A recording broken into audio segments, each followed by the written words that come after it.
అల్ ఖాలిక్, అల్ బారీ, అల్ ముసవ్విర్ అనేవి అల్లాహ్ యొక్క 3 అందమైన పేర్లు. ఇవి సృష్టి ప్రక్రియలోని 3 దశలను సూచిస్తాయి: ప్రణాళిక, ఉనికి కల్పించడం, రూపకల్పన. వివరణ: అల్ ఖాలిక్ సృష్టికర్త. ఖల్క్ అనే పదం నుండి వచ్చింది. అల్లాహ్ ముందుగా సృష్టి యొక్క ప్రణాళికను చేస్తాడు, దాని రూపాన్ని, లక్ష్యాన్ని నిర్ణయిస్తాడు.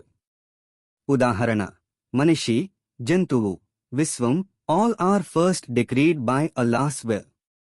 అల్బారీ ఉనికి కల్పించేవాడు. బర అనే పదం నుండి వచ్చింది. అల్లాహ్ నిర్ణయించిన ప్రణాళికను వాస్తవంలోకి తీసుకువస్తాడు. అంటే ఆయన నిర్ణయించిన సృష్టి నిజంగా ఉనికిలోకి వస్తుంది. ఉదాహరణ: గర్భంలో శిశువు జీవం పొందడం. అల్ముసవ్విర్ రూపకల్పన చేసేవాడు. సూరా అనే పదం నుండి వచ్చింది. అల్లాహ్ సృష్టికి రూపం, ఆకారం, అందం ఇస్తాడు. ప్రతి మనిషి ముఖం, ప్రతి పువ్వు, ప్రతి జీవి యొక్క ప్రత్యేక రూపం ఆయనే ఇచ్చినది. ఉదాహరణ: మనిషి ముఖం, పక్షి రెక్కల రంగులు, పువ్వుల ఆకృతి. ఖురాన్లో సూచన: ఈ 3 పేర్లు సూరా అల్ హష్ 59:24 లో ఉన్నాయి. అతనే అల్లాహ్, సృష్టికర్త, అల్ ఖాలిక్, ఉనికి కల్పించేవాడు, అల్ బారీ, రూపకల్పన చేసేవాడు, అల్ ముసవ్విర్. ఇది అల్లాహ్ యొక్క సంపూర్ణ శక్తి, జ్ఞానం, కళాత్మకతను చూపిస్తుంది. ముఖ్యమైన భావం: ఈ పేర్లు మనకు గుర్తు చేస్తాయి, మన ఉనికి యాదృచ్ఛికం కాదు, అల్లాహ్ యొక్క ప్రణాళికలో భాగం. ప్రతి జీవి ప్రత్యేకమైనది, ఎందుకంటే అల్లాహ్ దానికి ప్రత్యేక రూపం ఇచ్చాడు. మనం ఆయన సృష్టి యొక్క అందాన్ని చూసి ఆయనను గుర్తించాలి. అల్లాహ్ సృష్టి గురించి వివరణ: ఇస్లాం ధర్మంలో అల్లాహ్ సృష్టి గురించి చాలా లోతైన భావనలు ఉన్నాయి. ఖురాన్లో అనేక వచనాలు భూమి, ఆకాశం, సముద్రం, వాటిలోని జీవరాశుల గురించి చెబుతాయి. భూమి: అల్లాహ్ భూమిని మనుషుల నివాసానికి అనుకూలంగా సృష్టించాడు. పర్వతాలు, నదులు, వృక్షాలు, జంతువులు, ఆల్ ఆర్ సైన్స్, ఆయాత్ ఆఫ్ అల్లాహ్స్ పవర్.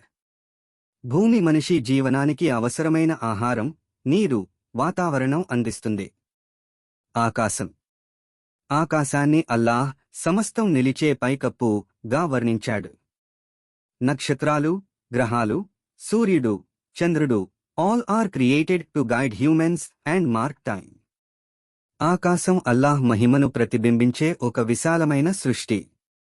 సముద్రం: సముద్రంలో అనేక రకాల జీవరాశులు ఉన్నాయి, చిన్న చేపల నుండి పెద్ద తిమింగలాల వరకు. సముద్రం మనిషికి ఆహారం, ఔషధాలు, ప్రయాణ మార్గాలు అందిస్తుంది.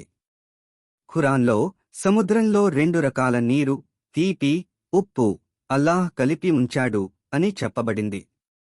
జీవరాశులు: భూమి, ఆకాశం, సముద్రం, all are filled with living beings created by Allah. ప్రతి జీవి తనదైన విధంగా అల్లాహ్ను స్తుతిస్తుంది. మనిషి సృష్టి ప్రత్యేకమైనది. అల్లాహ్ మనిషికి జ్ఞానం, ఆలోచన, స్వేచ్ఛ ఇచ్చాడు. మొత్తం సృష్టి అల్లాహ్ శక్తి, జ్ఞానం, కరుణకు నిదర్శనం. ఖురాన్లో ఇలా చెప్పబడింది: ఆకాశములోనూ భూమిలోనూ ఉన్న సమస్తం అల్లాహ్ను స్తుతిస్తుంది. ఇస్లామిక్ బోధనల ప్రకారం అల్లాహ్ సృష్టి యొక్క కొన్ని ప్రధాన భాగాలు: ఆకాశాలు మరియు భూమి, 7 ఆకాశాలు, భూమి, నక్షత్రాలు, గ్రహాలు. ప్రకృతి: పర్వతాలు, సముద్రాలు, నదులు, చెట్లు, జంతువులు. జీవులు: మనుషులు, జిన్నులు, దేవదూతలు. కాలం మరియు స్థలం: పగలు, రాత్రి, సూర్యుడు, చంద్రుడు.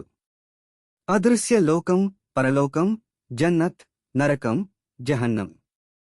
ఇవి అన్నీ అల్లాహ్ సృష్టి యొక్క భాగాలు మాత్రమే. మొత్తం సృష్టి యొక్క పరిమాణం మన ఊహకు అందదు.